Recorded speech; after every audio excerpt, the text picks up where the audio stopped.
Hi everyone. இந்த வீடியோவில் நம்ம டைரக்ட் ஆன்லைன் ஸ்டார்டர் அதாவது டியூவல் ஸ்டார்டர் எப்படி ஒர்க் ஆகுது, இதோட கன்ஸ்ட்ரக்ஷன் என்ன, இந்த ஸ்டார்டரை எங்கெங்கே யூஸ் பண்ணுறாங்கன்றதை இந்த வீடியோவில் ஃபுல் டீட்டெயிலாக பார்த்துடலாம். கண்டென்ட்டுக்குள்ளே போகிறதுக்கு முன்னாடி நம்ம ஸ்டார்டர்னா என்ன, அது எதுக்காக யூஸ் பண்ணுறாங்க, இதால் என்ன அட்வான்டேஜ் இருக்குதுன்னு சொல்லிட்டு கொஞ்சம் பேசிக்காக நம்ம தெரிஞ்சுக்கணும். மேக்ஸிமமாக இந்த ஸ்டார்டர்ஸை நம்ம எல்லாருமே பார்த்துருக்க வாய்ப்பு இருக்குது.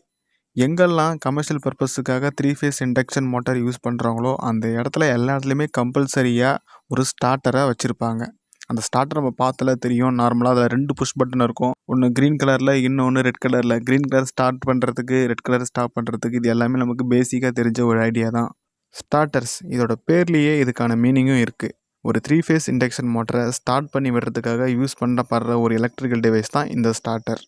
நெக்ஸ்ட், இந்த ஸ்டார்டர் இல்லாமல் ஒரு 3 ஃபேஸ் இண்டக்ஷன் மோட்டரை ஸ்டார்ட் பண்ணலாமான்னு கேட்டால் ஸ்டார்ட் ஆகும்.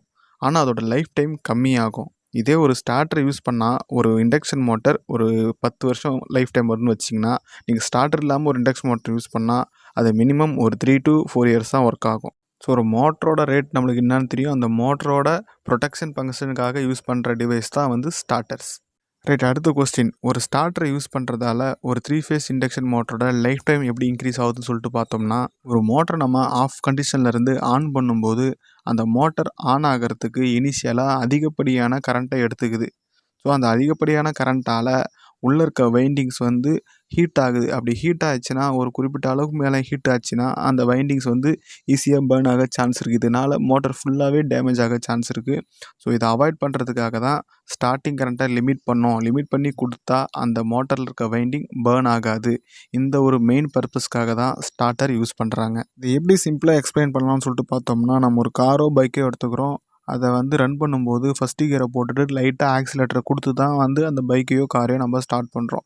ஆக்சிலேட்டரை நம்ம எதுவுமே கொடுக்காம ஸ்டார்ட் பண்ணும்போது அந்த கியர் இடித்து அந்த பைக்கோ காரோ ஆஃப் ஆக சான்ஸ் இருக்குது. இப்படி ஏன் ஆஃப் ஆகுதுன்னு கேட்டோம்னா, அந்த பைக்கோட வெயிட்டு ப்ளஸ் அந்த பைக்கு மேலே உட்காந்துருக்க ஆளோட வெயிட்டு அதை இழுத்துட்டு போகிற அளவுக்கு நம்ம வந்து பைக்கில் ரேஸ் கொடுக்காதால வண்டி ஆஃப் ஆயிடுச்சு. இதுவே நம்ம வந்து அந்த பைக்கில் உட்காந்துருக்க ஆளையும் அந்த பைக்கோட வெயிட்டையும் இழுத்துட்டு போகிற அளவுக்கு ரேஸ் கொடுக்கும்போது அந்த பைக் ரன் ஆகி மூவ் ஆகுது. ஸோ இதே கான்செப்டை தான் நம்ம லோடாக இருக்க மோட்டருக்கும் அப்ளை பண்ண போகிறோம். இப்போ நார்மலாக இருக்க மோட்ரு நம்ம சப்ளை கொடுத்த உடனே ஆன் ஆகிடுது. இதுவே ஃபுல்லாக அந்த மோட்டருக்கு லோடை கொடுத்துட்டா அந்த மோட்டர் ஸ்டார்ட் ஆகிறதுக்கு கஷ்டப்படும்.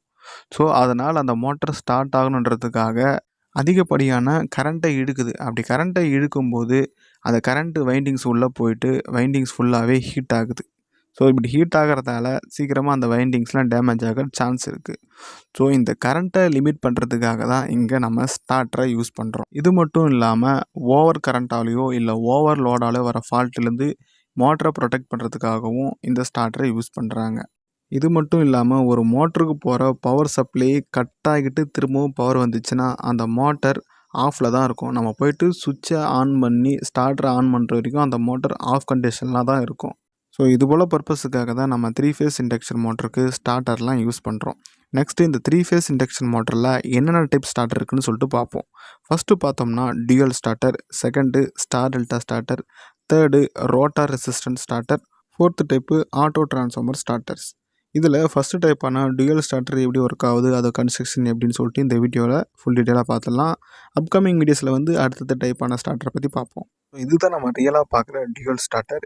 இந்த டியூவல் ஸ்டார்டரில் என்னென்ன முக்கியமான பார்ட்ஸ் இருக்குதுன்னு சொல்லிட்டு பார்ப்போம். இந்த க்ரீன் கலர் இருக்கிறது ஆன் சுவிட்ச் பட்டனு, ரெட் கலர் இருக்கிறது ஆஃப் சுவிட்ச் பட்டனு.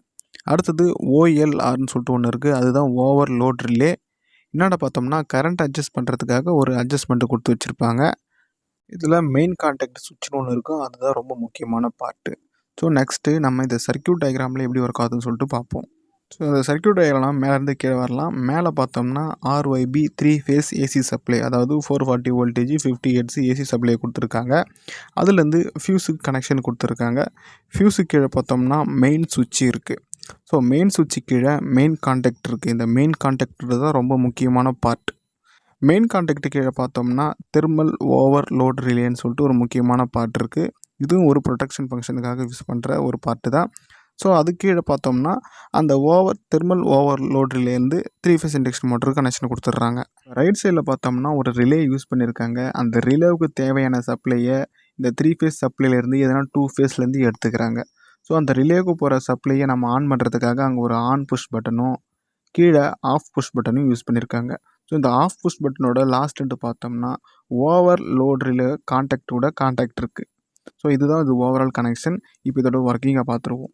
பேசிக்காக ஒரு சின்ன அவுட்லைனை மட்டும் கொடுத்துட்றேன். மேலே இருக்க 3 ஃபேஸ் சப்ளை மெயின் சுவிட்ச் வழியாக, கான்டாக்ட் சுவிட்ச் வழியாக, தெர்மல் ஓவர்லோட் ரிலே வழியாக 3 ஃபேஸ் இண்டக்ஷன் மோட்டருக்கு சப்ளை வந்துச்சுன்னா அந்த மோட்டர் ஆன் ஆகும். இதுவே இந்த மோட்டரை ஆஃப் பண்ணணும்னா மேலேருந்து வர சப்ளையை இண்டக்ஷன் மோட்டருக்கு டைரெக்டாக கொடுக்காம நடுவில் எதனா ஒரு சர்க்யூட் ஓப்பனாக இருந்துச்சுன்னா மேலே இருக்க கரண்ட்டு கீழே வர முடியாது. இதனால் இந்த மோட்ரு ஆஃபில் இருக்கும். இப்போ இதோட மெயின் ஒர்க்கிங்கை பார்ப்போம். இதில் ரிலேன்னு சொல்லிட்டு ஒரு முக்கியமான எக்யூப்மெண்ட் இருக்குது. அந்த எக்யூப்மெண்ட் எப்படி ஒர்க் ஆகுதுன்னு சொல்லிட்டு பார்ப்போம். நம்ம நார்மலாக ஒரு அயான் பீஸ் எடுத்துக்கிறோம். அந்த அயான் பீஸில் காப்பர் ஒயரையோ இல்லை அலுமினியம் ஒயரையோ ஃபுல்லாக வச்சு சுற்றிட்டு அந்த காப்பர் ஒயரை 2 எண்டுக்கும் சப்ளை கொடுக்கும்போது அந்த அயான் பீஸு மேக்னட்டாக மாறும். அதாவது எலக்ட்ரிக் சப்ளை கொடுக்கறதால அது மேக்னட்டாக மாறும். இதை தான் நம்ம எலக்ட்ரோ மேக்னட்டுன்னு சொல்கிறோம். ஸோ இந்த ரிலேவும் ஒரு எலக்ட்ரோ மேக்னெட் தான். அந்த எலக்ட்ரோ மேக்னெட்டுக்கு சப்ளையை நம்ம மேலேருந்து வர 2 ஃபேஸ்லேருந்து எடுத்து கொடுக்குறோம். ஸோ நம்ம புஷ் பட்டன் நார்மலாக ஆன் புஷ் பட்டன் எப்பயுமே ஓப்பனில் இருக்கும். அதை நம்ம புஷ் பண்ணும்போது அந்த பட்டன் உள்ள அமுங்கும்போது கான்டாக்ட் க்ளோஸ் ஆகுது. ஸோ கான்டாக்ட் க்ளோஸ் ஆச்சுன்னா ரிலே எனர்ஜைஸ் ஆகுது. இங்கே ரிலே எனர்ஜைஸ் ஆகுதுன்னா ரிலே மேக்னட்டாக மாறுது. இப்படி இந்த ரிலே மேக்னட்டாக மாறினதால இந்த ரிலே கூட கான்டாக்டில் இருக்க மெயின் கான்டாக்ட்னு ஒரு பார்ட் இருக்குது பார்த்தீங்களா, அது ரிலேவால் இப்படி இழுத்து அட்ராக்ட் செய்யப்படுது. அப்படி அட்ராக்ட் செய்யும்பொழுது இந்த சர்க்யூட் ஃபுல்லாகவே க்ளோஸ் ஆகுது. ஸோ க்ளோஸ் ஆகிறதால மேலே இருக்க 3 ஃபேஸ் சப்ளை மெயின் கான்டாக்ட் வழியாக கீழே தெர்மல் ஓவர் ரிலேக்கு போயிட்டு 3 ஃபேஸ் இண்டக்ஷன் மோட்டருக்கு போயிட்டு இந்த இண்டக்ஷன் மோட்ரு ரன் ஆகுது. ஸோ இதுதான் ஆன் கண்டிஷன். ரன்னிங் கண்டிஷனில் இருக்க மோட்டரை எப்படி ஆஃப் பண்ணுறதுன்னு சொல்லிட்டு பார்ப்போம்.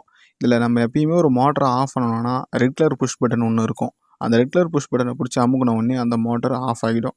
ஸோ அது எப்படி ஆஃப் ஆகுதுன்னு சொல்லிட்டு இப்போ பார்ப்போம். ஆஃப் புஷ் பட்டன்றது எப்பயுமே நார்மலாக க்ளோஸ்டில் இருக்கும். க்ளோஸ்டுனா அது வழியாக கரண்ட்டு போய்கிட்டே இருக்கும். அது நம்ம புஷ் பண்ணும்போது அந்த கான்டாக்ட் ஓப்பன் ஆகுது. ஓப்பன் ஆகுதுன்னா அது வழியாக கரண்ட் போகாது. சுவிட்ச் ஆஃப் கண்டிஷனில் இருக்குது. இப்படி நம்ம ஆஃப் பண்ணுறது மூலிமா அந்த ரிலேக்கு போகிற கரண்ட்டை கட் பண்ணி விட்டுறோம். ஸோ கரண்ட்டை கட் பண்ணி விட்றதால அந்த ரிலே மேக்னட்டாக இருந்து மேக்னட்டாக மாறுது. அதாவது முதல்ல காந்தத்தன்மையோடு இருந்து அந்த கான்டாக்டை க்ளோஸ் பண்ணி மேலே இருக்க 3 ஃபேஸ் சப்ளையை மோட்டருக்கு அனுப்பி மோட்டர் ரன் ஆகுச்சு. இப்போ என்ன ஆகும், அந்த காந்தகத்தன்மையை இழக்கிறதால அந்த கான்டாக்டை ஓப்பன் பண்ணி விட்டுடும். ஓப்பன் பண்ணி விட்டுட்டா மேலே 3 ஃபேஸ் லைன்லேருந்து இண்டக்ஷன் மோட்டருக்கு போகிற லைனில் நடுவில் கேப் விழுந்துடுது. ஸோ அந்த கேப் விழுகிறதால அந்த மோட்டர் ஆஃப் ஆகிடுது. ஸோ இதுதான் ஆஃப் புஷ் பட்டனோட வேலை. ஸோ நெக்ஸ்ட்டு இதில் ப்ரொடெக்ஷன் ஃபங்க்ஷனுக்காக தெர்மல் ஓவர்லோட் ரிலே யூஸ் பண்ணியிருக்காங்க. அதேமாரி ஓஎல்ஆர் கான்டாக்டை அது கூட கான்டாக்ட் பண்ணி வச்சுருக்காங்க. இதுக்கு என்ன வேலைன்னு சொல்லிட்டு பார்த்தோம்னா, அதிகப்படியான ஹீட் உருவாகும் போது அந்த இண்டக்ஷன் மோட்டரில் அந்த வைண்டிங் சூடாகும். அப்படி அந்த வைண்டிங் சூடாகும்போது இந்த தெர்மல் ஓவர்லோட் ரிலேவும் ஹீட் ஆகிட்டு இது என்ன பண்ணும், ஓஎல்ஆர் கான்டாக்டை ஓப்பன் பண்ணி விட்டுரும். ஸோ இப்படி ஓஎல்ஆர் கான்டாக்டை ஓப்பன் பண்ணுறது மூலியமாகவும் இந்த ஆஃப் புஷ் பட்டன் என்ன வேலை செய்யுதோ அதே தான் இந்த ஓஎல்ஆர் கான்டாக்டும் பண்ணும். ஸோ இந்த ரிலேக்கு போகிற சப்ளையை கட் பண்ணி விட்டுடுது. இப்படி கட் பண்ணி விட்றதால திரும்பவும் அந்த ரிலே மேக்னட்டாக இருந்து மேக்னட்டாக மாறுது.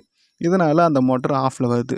ஸோ எப்போல்லாம் இந்த மோட்டர் அதிகமாக ஓவர்லோடாலேயோ இல்லை ஓவர் கரண்ட்டாலேயோ சூடாகுதோ அப்போல்லாம் இந்த தெர்மல் ஓவர்லோட் ரிலேவும் ஹீட் ஆகிட்டு இந்த ஓஎல்ஆர் கான்டாக்டை ஓப்பன் பண்ணி விடுது. இப்படி பண்ணுறதால எப்போல்லாம் அந்த மோட்டர் ஓவர்லோடால் ஓவர் கரண்ட்டால் ஹீட் ஆகுதோ அப்போல்லாம் அந்த மோட்டர் அதுலேருந்து ஓவர்லோட்லேருந்து ஓவர் கரண்ட்லேருந்து பாதுகாக்கப்படுது. வீடியோ முடிஞ்சுது. இந்த வீடியோ உங்களுக்கு பிடிச்சிருந்தா வீடியோக்கு லைக் கொடுங்க. ஏன்னா டவுட்ஸ் இருந்தால் கமெண்ட் பாக்ஸில் கமெண்ட் பண்ணுங்கள். உங்கள் ஃப்ரெண்ட்ஸுக்கும் இந்த வீடியோவை ஷேர் பண்ணுங்கள். எலக்ட்ரிக்கல் சப்ஜெக்ட்டை பற்றின வீடியோஸை நம்ம சேனல் போஸ்ட் பண்ணிகிட்ருக்கோம். நம்ம சேனல் உங்களுக்கு பிடிச்சிருந்தா, நான் போடுற வீடியோ உங்களுக்கு பிடிச்சிருந்தா நம்ம சேனலை சப்ஸ்கிரைப் பண்ணி நான் போடுற வீடியோவை பார்த்து உங்கள் சப்போர்ட்டை தொடர்ந்து கொடுங்க. மீண்டும் ஒரு நல்ல வீடியோவை சந்திப்போம். நன்றி, வணக்கம்.